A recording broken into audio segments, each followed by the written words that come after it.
Olha o tamanho, olha a musculatura.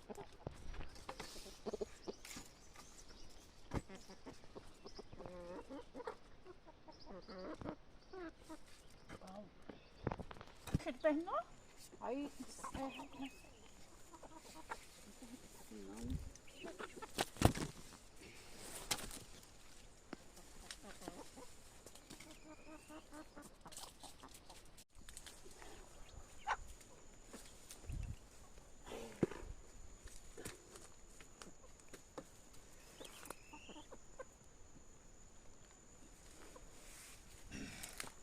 olha o tamanho.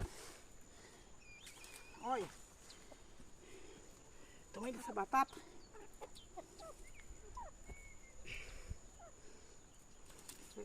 Nossa,